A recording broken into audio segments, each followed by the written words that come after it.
Reka ndabaramutse bakunze bisamirizi Black FM kuri Mwerese 94 n'ibice 9 n'umwanya wo gukurikirana amakuru mu rurimi rw'ikirundi. Amakuru y'uno munsi hashimikiye kuri zino ngingo nkuru zikurikira. Kwigenekerezo rya 20 ruhuma ku mwaka utashe amakungu arahimbaza umunsi wahariwe ubutungane kuri bose. Kuri munsi nyene ishiramwe Parseme rihamagarira abarundi guhindura ingendo rivuga yuko ubutungane kuri bose ari ubufatiye kukuntu abantu babayeho. Murano makuru kandi turaza kubashikiriza ko uyu munsi ushitse ubutungane bwifashani wacu mu Burundi kuva kwigenekerezo rya 2 ruhuma mwaka wa 2025 hamaze kwakirwa impunzi z'abakongomani ziri hagati y'ibihumbi 200 hamwe n'ibihumbi 35 byose muraza kuvyumva murano makuru. Umugambi wo guhingura ibidandazwa bikwije amategeko ni mwiza kuko bituma umudandaza ashobora gushorera hanze y'igihugu gutyo amafaranga mva makungu akinjira mu gihugu. Turaza kubabwira kandi ayavugwa hanze y'igihugu aho ubumwe bwa Afrika bumenyesha ko muri Sudani ariko haraba ivyaha by'intambara hamwe n'ivyaha by'agahomera bunwa. Patrick irakoze nijingira ndabashikirize ano makuru ndi kumwe na mugenzanje Fleury Bernice Aishaki nitwe tugomba tubashikirize ano makuru y'uno munsi. Goga Arton ariko aratuma amajwi abashikira mwese turabahaye ikaze mu idonite. Black FM 94.9. Nkuko rero nari mpejeje kubabwira mu ngingo nkuru zigize ano makuru kwigenekerezo rya 20 ruhuma uko mwaka utashe amakungu arahimbaza umunsi wahariwe ubutungane kuri bose. Kuri no munsi nyene shirahamwe rihamagarira abarundi guhindura ingendo Parseme rimenyesha ko ubutungane kuri bose ari ubufatiye ku kuntu abantu babayeho. Faustin Ndikumana asaba leta kubandanya kugwanya igiturire ku buryo bugaragara. Faustin Ndikumana.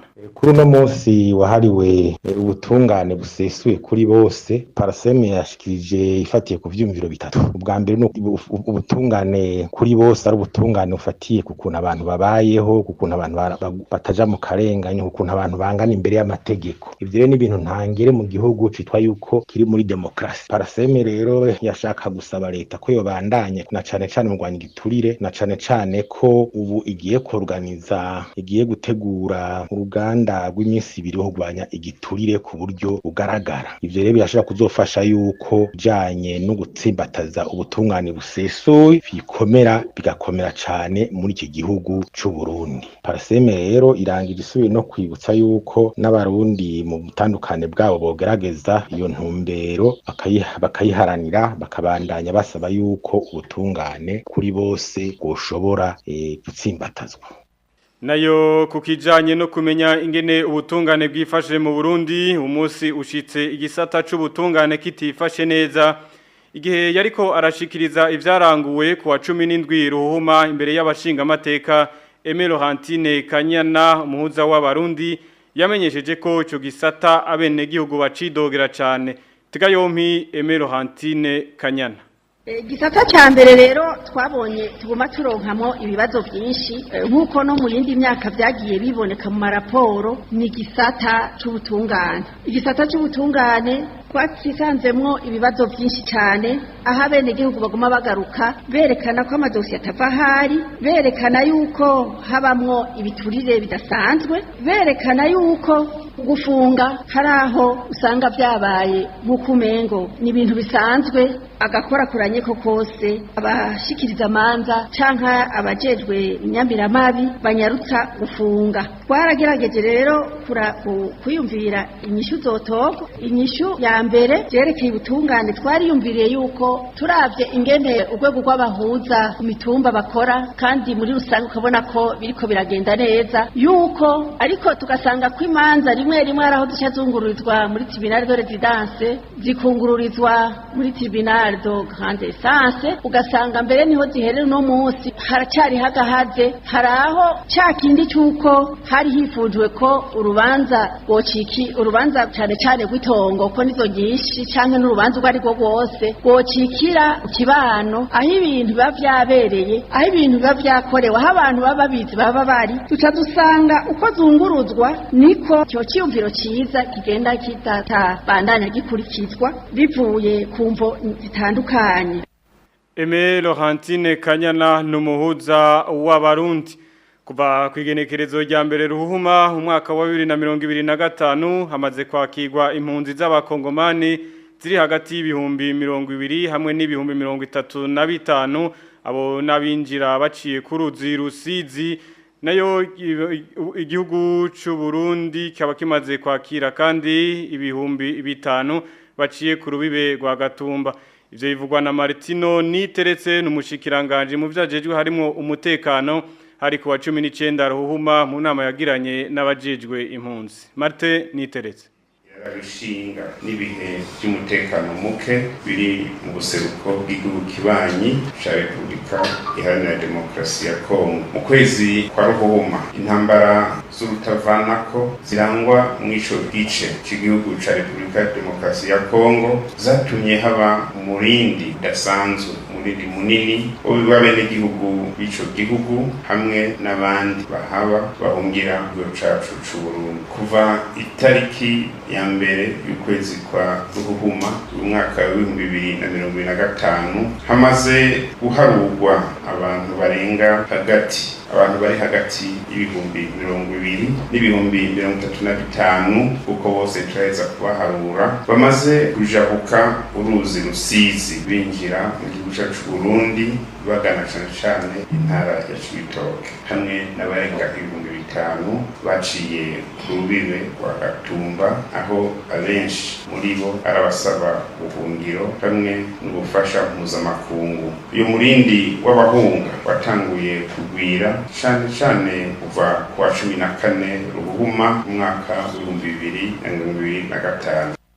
Martin Niteretse aramutswa ubwo bushikiranganje habandanya avuga ko bagiye gushiraho umugwi ujejwe gukurikirana ku munsi ivyo izo mpunzi zikeneye n'ubunyene subira mutega amatwi Martin Niteretse isunzwe ibwirizwa nimero 1 agakwego 2025 yo kuwa 5 Munyonyo umwaka wa 2021 rigenga abasohoka n'abinjira mu gihugu cy'u Burundi hamwe n'ibihe by'umutekano muke urangwa mu buseruko bw'igihugu kibanyi bihabira intwaro rusange ya Kongo eka n'umurindi munini udasanzwe kandi wihuta w'abariko basaba ubuhungiro mu Burundi.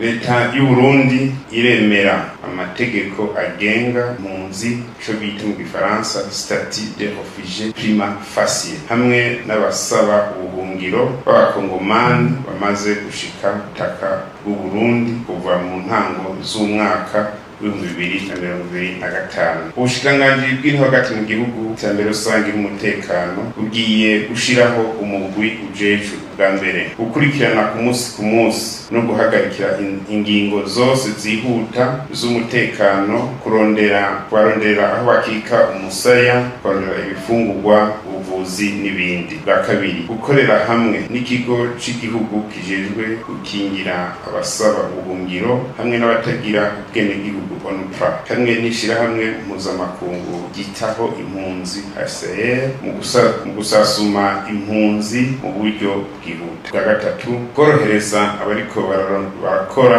ibikorwa by'ubutabazi hamwe n'abo bose bafashanya baba abaha mu gihugu cyacu Burundi canke ba mpuzamakungu. Amakuru mu Kirundi tuyabandanirize mu gisata c'ubudandaji umugambi wo guhingura ibidandazwa bikwije amategeko ni mwiza kuko bituma umudandaza ashobora gushorera hanze gutyo amafaranga mva makungu akinjira mu gihugu. Ivyo nibivugwa n'umuhuza bikorwa w'ikigo c'akarere cigisha ivyo gufungura neza Merasi Ntunzwe n'Imana yabishikirije kuri no wa 19 Ruhuma mu kiganiro cahuje ikigo kijeje gusuzuma ubuziranenge bw'ibidandazwa BBN ni nyuma y'imyidogo ya bamwe ibidandazwa vyabo bihagarikwa ibindi navyo bigaseswa kubera ko bidakwije amategeko. Ntunzwe n'Imana Merance. Kumva ngo ahanaka bafashe kiribwa canke ikinyobwa bidakwije amategeko tukabona ko benshi mu babigira atari uko babigira nkana ariko ari ukutamenya. Turiyumvira ati none twofata umugambi wo kubegera bose tukicara hamwe tukabasigurira iciza kiri mu gukurikiza amategeko, hanyuma tubanza twegera bajya bajeje bya bisata baragende BBN turagendera CFCB ko ari bo bajeje cyane cyane ari ihuriro ryabo bose bahingura n'abanyamyuga, hanyuma turegera n'abajejwe ivy'amakoperative n'ama-entrepreneuria tubona ko umugambi ari mwiza kandi ko wokunda igihe twese tubikoreye hamwe. Nico rero twabanje kuraba mu Burundi kumva abantu bose baridoga ko badashobora gushora hanze, ko badashobora gushora mu karere, yuko ivyo bahingura byose babwira ko bidakwije. Twimva ati mbega usanga habuze ico cyo gukurikiza amategeko, kenshi usanga batavyitayeho canke batari babizi. Nyuma y'inama kubisanzwe ni inama yo gukabura yo gutangura.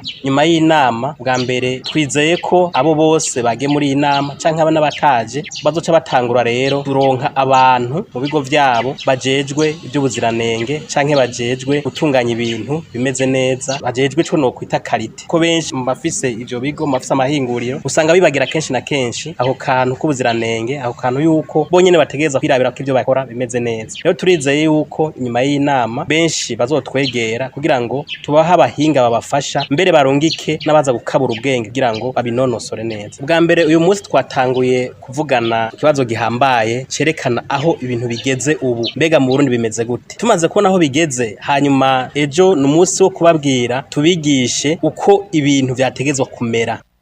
Melance Ntunzwe n'Imana terakamo abadandaza n'abajejwe inganda n'amahinguriro gukora bisunze amategeko kuko igitandukanye nico kizana ingaruka mbi ku magara y'abantu eka no kudashorera hanze y'igihugu. N'ubunyene sura mutega amatwi Melance Ntunzwe n'Imana. Akamo gahambaye nuko bo batotinya amategeko. Amategeko ni meza igihe yakurikije kandi amategeko arafasha igihe yakurikije. No babwira ko umuntu wese akurikiza amategeko y'ubuziranenge niwe ashora neza kandi akagurirwa neza kuko ashira ku giciro bivanye naho nuko yabigize neza. Nk'iyo ushoreye hanze no kuva kuronka amafaranga menshi kurusha ayo woronka uri mu Burundi, kandi ushoreye hanze niho uzana ya mafaranga y'agaciro igihugu gikeneye. Rero turakeneye ko ivyo duhingura ngaha bihurumbirwa naho hanze, bihurumbirwa nabo mu karere bikwije bishobora kuja hanze bigahiganwa n'ibindi kuko turazi ko bifisa kanovera, turazi ko biryoshe, habuze utwo tuntu duto batinya gukora kugira ngo natwe duhiganwa n'abandi. Ingaruka ni nyinshi cyane. Ingaruka duhera ko kenshi na kenshi ni amagara y'abantu. Iyo tugaburira abantu ibintu bidakwije, abantu baragwara bakagira ingorane. Indi ngaruka ni bene amahinguriro. Iyo wahinguye ibintu hakugira ngo genda ubisese canke raba ahantu bijane aho bigenewe guturirwa canke urumva ko uhomba amafaranga menshi cyane. Rero ingaruka ni nyinshi cyane mu magara y'abantu, mu guhomba mu by'ubutunzi, eka mbere no guhomba ubwizigirwa. Hajya iyo hombye ubwizigirwa ubuhomvye ibintu byinshi cyane. Niyumvire ko ufise ikintu wahinguye gasigara citwa abantu bose bumvise izina ry'ico kintu wahinguye bose bakacita nk'ikintu c'uburozi canke c'igitutsi. Urumva ko neza na neza uba wataye ubwizigirwa. Rero amategeko kudakurikiza ivy'ubuziranenge birisha cane, bikica iterambere ry'igihugu, bikica n'amagara y'abantu. Wo yari Melance Ntunzwe n'Imana muhuza bikorwa ukigo c'akarere cigisha ivyo gufungura neza. Inyuma y'akaruhuko gatonyi turabandanya makuru mu rurimi rw'ikirundi twabateguriye. 94.9 Black FM. Black FM 94.9. Komine yose yo mu Burundi itegerezwa kuzokwinjiza n'imiburiburi imiliyoni 600 ku mwaka. Ivyo bivugwa na Martin Iteretse, umushikiranganje ajejwe intwaro yo hagati mu gihugu kuri uno wa kabiri igihe yari umutumire mu nama nshinga mateka. Nayo abafise amakenga ko ayo mahera atazoboneka bivanye n'ingene iyo komine itunganije. Martin Iteretse avuga ko bazoba hafi ayo makomine akekwa. Tega yompi Martin Iteretse. Bagerageje kwegeranya amakomine afise ibyo ahurirako ko atakomine n'imwe n'imiburiburi yo buranga uburyo bungana n'imiliyoni 600 ku mwaka. Ko no musi hari amakomine y'ukuri turavye uburyo bakoresha begeranije iwabo usanga ari makenya cyane ko ari amakomine kugeza uno munsi atarakwiza miliyoni 150 ku mwaka baguma barindiriye ko leta arico ibasunikira kugira bateze imbere abenegihugu. Itaganzwa icambere cyo no bamenyesha nimba bafise isoko imwe hari ikibazo c'umwimbu ntibagende barime imirima yaho irimo nibaza ko bofata uwo mugambi nyene cyubahiro yama aduhuriza koko umwe wese ategeza kuronka icyo ashora kugira aronke umwidegemvyo bijanye n'ubutunzi. Nzohava nsimbirayo vuba bimwe ndavyibonereje wenyene mugabo ico nuko barashobora gutera imbere komine ashobora gutera imbere igatangaza n'abandi dufise potentialite nini cyane. Inkino zo guhiganirwa igikombe ca UEFA Champions League gihuza imigwi yabaye ya mbere mu bihugu iwabo ku mugabane wa Buraya zarasozerewe ku munsi wa kabiri ndetse no ku munsi w'ejo. Imigwi itandukanye ikaba yaratanye mu mitwe nayo tombora ya kimwe c'umunani kimwe ca kane hamwe na kimwe ca kabiri gishiri ca nyuma ikaba itegekanijwe ku munsi w'ejo igenekerezo rya 21 Ruhuhuma 2025. Ni inkuru twateguriwe na Richard Niyonkuru. Ku mugabane wa Buraya igikombe gisanzwe gihuza imigwi yabaye ya mbere mu bihugu iwabo zarazisozerewe kuri muri nojoro rya 19 Ruhuma 2025 nkino zikaba zatanguye igenekerezo rya 18 igikwezi kwa kabiri 2025 aho umugwi wa Mirase wanganije igitsindo kimwe ku mugwi wa Feyenoord mu gihe umugwi wa Feyenoord watsinze igitsindo kimwe ku buso umugwi wa Mirase mu rukino rw'ibanze cya 13 umugwi wa Feyenoord urengana muri kimwe cya 8 gishije na umugwi wa Benfica hari muri Portugal banganije ibitsindo 3 kuri umugwi wa AS Monaco cyo bituma umugwi wa Benfica urengana ku bitsindo 4 kuri 3 umugwi wa Bayern Munich wari mu Budagi banganije igisindo kimwe kuri umugwi wa Celtic mugwi wa Bayern urengana ku bitsindo 3 kuri Atalanta Bergamo hari mu Butaliyano watsinze n'umugwi wa Club Brugge ibitsindo 3 kuri kimwe bica bituma umugwi wa Club Brugge urengana utsinze ibitsindo 5 kuri 2 mu nkino zose zibiri zabahuje umugwi wa Atalanta Bergamo naho mino jiro twari dusoze ryo kwa 19 Ruhuma 2025 inkino zikaba zarabandanije aho umugwi wa Real Madrid watsinze ibitsindo 3 kuri kimwe umugwi wa Manchester City bica bituma umugwi wa Real Madrid urengana ku bitsindo 6 kuri 3 naho umugwi wa Borussia Dortmund wanganije ubusa ku n'umugwi wa Sporting mu rukino rw'ibanze rwarangiye ari ibitsindo 3 bya Borussia Dortmund ku busa bwa Sporting cyaciye bituma umugwi wa Borussia Dortmund urengana muri kimwe cya 8 gishije PSV Eindhoven hariya mu Buholande watsinze umugwi wa Juventus ya Turino ibitsindo 3 kuri kimwe bica bituma umugwi wa PSV Eindhoven urengana ku bitsindo 4 byose kuri naho Paris Saint-Germain mu Bufaransa watsinze ibitsindo 2 ku busa umugwi wa Stade Brestois inkino zose zibiri zabahuje zikaba zarangiye ari ibitsindo 10 ku busa cyaciye bituma umugwi wa Paris Saint-Germain urengana muri kimwe cya 8 gishira icanyuma naho iteganijwe ko tombora ya kimwe cya 8 gishira icanyuma kimwe cya 4 gishira icanyuma ndetse na kimwe cya kabiri gishira icanyuma itekanijwe ku munsi w'ejo wa gatanu ya 21 Ruhuma aho bukera aho imigwi izoca itombona nayo itekanije ko inkino zibanze za kimwe cya 8 gishira icanyuma zizokinwa ku magenekerezo ya 4 na 5 kwezi kwa gatatu mu inkino zo gusubira zizokinwa ku magenekerezo ya 11 na 12 z'ukwa gatatu nyene muri uno mwaka turimo. Muyavugwa mu makungu naho ubumwe bwa Afrika bumenyesha ko muri Sudani hariko haraba ivyaha vy'intambara hamwe n'ivyaha vy'agahomerabunwa. Ivyo bikaba vyavuye mu kanama kajejwe amahoro n'umutekano k'ubumwe bwa Afrika kabaye kuri uyu wa 15 Ruhuma kubijanye n'intambara muri Sudani. Ni inkuru dukesha mugenzanje Emmanuel Niyonkuru.